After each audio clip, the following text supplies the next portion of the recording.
Welcome to RaspberrySky Straight Talking series. I'm delighted to introduce to you Neil Armitage, CEO of Snowstorm Technologies. Hi there, Neil. Morning, Sally. How are you? Good, thank you. Would you give us a quick overview of Snowstorm? So I spent 18 years at WIN, the Worldwide Independent Travel Network, where I was CEO and ran their hotel program there. And then we were looking for a technology when I was there, which was able to bring through hotels from the GDS alongside OTAs and bed banks. And cut a long story short, we looked at 18, 20 different technologies, and Snowstorm was the one we chose. We then got in conversation with Snowstorm about what we could do together, and started to dig a little bit deeper on their technology. And it went beyond hotels, went into air, went into the leisure arena, went into obviously the corporate arena, which I was in, and has car rental, has tours in there, has cruise. We've now got a corporate booking tool. So we've got a full technology stack. We call it end to end, really. It goes right through from marketing to research to booking, to obviously delivery of the reports. So it actually is say goes from the beginning to end for a TMC or for a travel agent. In a COVID world, is actually the piece we've got, which is really unique to us, is the collaborative piece, and that works so well for an online agent, an offline agent who's looking for an online piece as well. So it collaborates at every piece along the way. Sounds great. Sounds just what we were looking for. I know, that's where we came together, wasn't it? That's how yeah, exactly. Well, I'm really delighted that you're part of the video series, because I really wanted to get a sense of the TMC and travel agent perspective from someone who really knows business travel. And because it's a critical segment for the hotel industry, as you know. And as we enter COVID and embark on the reopening of the hotels in the UK, we're currently really focused on the staycation market, the leisure market, because of seasonality and people wanting to holiday. However, the international corporate market is less clear in terms of when it will come back. So I'm really interested to get some of your insights. So Neil, you know the TMC and business travel segment space really well. What are your thoughts around the whole duty of care and budget constraint elements that corporates are going to be managing? Duty of care had risen up the agenda anyway. Yeah, terrorist activities, natural disasters, all those sort of things. It become pre-COVID, it had become one of the top three elements. I guess what's changed in the post-COVID world is that duty of care absolutely has gone to number one. Perhaps location is number two and price is number three. So it's right up there. So you can imagine if you're a C-suite director and somebody needs to go to a country, you obviously have that duty of care to understand about what risks you're putting that person in from a corporate manslaughter perspective, duty of care, and so on. So it's risen right up the agenda. But that's not it's not new. It's just taking it a step up.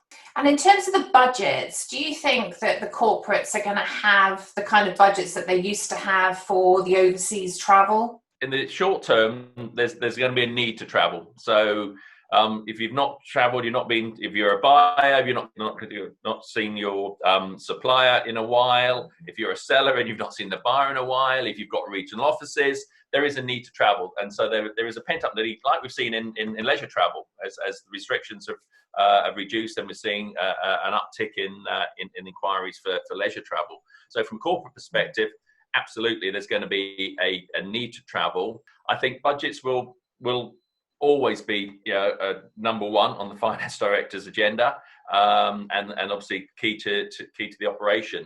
But I think we need to get travelling again. The industry need to get travelling again, because that will drive the economy. You got emotional recovery. You need to get this emotional recovery to then drive the economic recovery. So it's about making people feel comfortable with that. So, I mean, another element, I guess, is over the last 3 months, we've kind of proved that we can operate businesses remotely, doing things like this. Do you think the typical road warrior corporate traveller is going to want to go back to travelling overseas? What is it that you're hearing? I suppose I've been around a while. I remember post-September the 11th. I remember the economic downturn of 2008, 2009. And what we saw there was a rise in teleconferencing, and people saying, "Oh, this is going to be the way forward. We won't need to travel the same way we did in the past." because we can do it all remotely now. Absolutely, we've proved we can do that through this process. But I fundamentally believe there's a need and a desire to have face-to-face meetings. So I think I think there's going to be a requirement. And as I said, we've seen that in leisure already, where there's been this kind of pent-up demand, people waiting for air bridges and borders to open up. And it'll be a slow process. People understand what that new process is about masks on aircraft, the cleanliness of hotels, even at the airport, how you create social distancing at the airport. So there will be a slow process, but as more people do it, more people, well, actually, I now understand that new normal of what I have to do. We had it in the past with the security systems that got introduced after terrorist attacks and so on. So it just becomes the norm. And so I think in the first instance, it'll be strange, and then it'll become more normal and the norm. And the other thing that I think is quite interesting, and is part of the project that we worked on together some time ago, was that business travel agents and TMCs are looking to book different kinds of inventory with more flexibility. So pigeonholing a business travel agent, any of books corporate, and a leisure agent books leisure, that's changing, Neil, isn't it? And the propensity for the corporate agent or the TMC just to book through the GDS and corporate booking tool is no longer the number one driver, correct? Yeah, absolutely. Yeah. So you're right. We worked on that project. The idea of it was we knew we had leakage. We were doing 8 million room nights to the GDS. We knew that much, but we didn't know how much was going through the OTAs and bed banks. But we knew there was an element going through there. So it's trying to, again, streamline the tools, bring the tools together for the corporate agent in this instance. It actually works in the leisure arena as well. So you can aggregate, if you like, creating a hotels combined or a Trivago for agents. And then on the air side, a Sky scanner for agents. So that's all in one place, pulling from the GDS, pulling from OTAs, pulling from bed banks. So that opportunity to see where the best rate is in the market for their customer, because ultimately that's what they're after. Not just best rate, obviously flexibility, whether they can use the loyalty points, all those sort of things as well.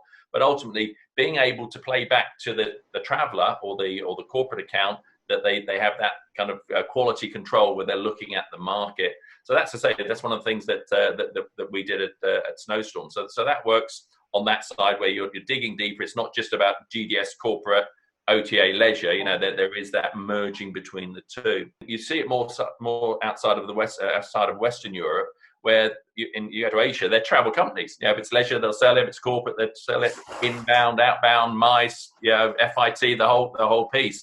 They will sell every element. I think over here we've been, I'm a leisure agent or I'm a business travel agent at a travel management company. So I think there's this kind of, again, well, actually, my corporate traveler will be going on a leisure travel on a holiday. So why can't I sell that to them? And vice versa. You got leisure agents saying, well, actually, people are coming in down my high street, very much SME, saying, I'm interested in somebody looking after my account who's local. So there is that blending, and dare I say it, that's where our technology comes in, and that's what we're providing to our agents. So if there was one key message that you could give to hoteliers about the corporate market, what would it be? The SME market is key. IBM, if you're somewhere down the food order, if you like, down the pecking order, and then there's people three levels above you making decisions about travel. IBM can't travel, or Siemens can't travel. In the SME market, it's very much about the individual who owns that company, or is very much a senior director in that company. Will be the one traveling? So you often see last into recession, first out of recession will be the SME market, because they're the ones that will get the economy rolling. In terms of messaging to the hotels and what they can provide to the agents, and our agents are very much about SME, it's about the cleanliness process they're going through. Obviously, in the short term, that's going to be key, as I said. So they need to be able to communicate that. But also, what's going on in the local market? If you're going overseas or into a city where it's outside of your home country, say traveling across borders, what's happening? We need the communication of what's happening in that market. So is it 2 meters, 1 meters? Are restaurants open? Are pubs, bars open? What's the process? Do you have to wear a mask when you're in a taxi? All those sort of things. So it's not just thinking about this is what we're doing in our hotel. It's actually what's happening in that location. What local restrictions apply? Thank you so much for joining the RaspberrySky Straight Talking series. I really appreciate it.